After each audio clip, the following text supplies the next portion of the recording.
Evolving product complexities, managing global configurations, dealing with disconnects between design and production, adjusting manufacturing processes after a product is defined. How do you meet these relentless challenges while achieving speed at cost? The answer?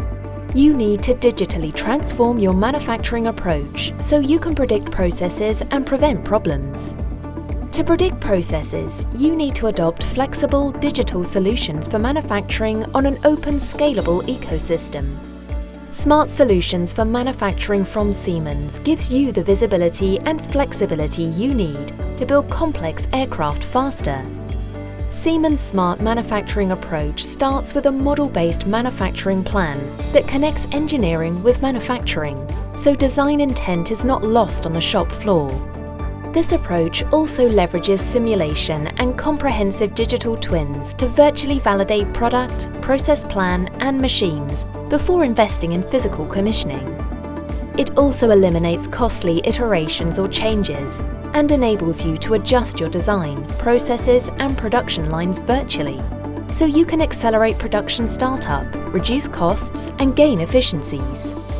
When you update legacy equipment and processes with intelligent technologies, you can connect, monitor, and correct operational performance in real time.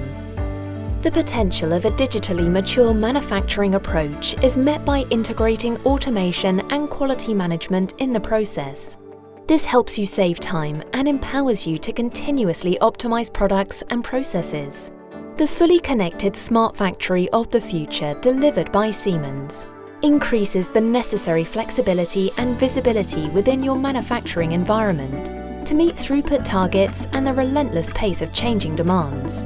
When you digitally transform your manufacturing approach and process with smart solutions for manufacturing from Siemens, you can continuously improve products and processes to accelerate production ramp-up and deliver high-quality, complex aircraft faster.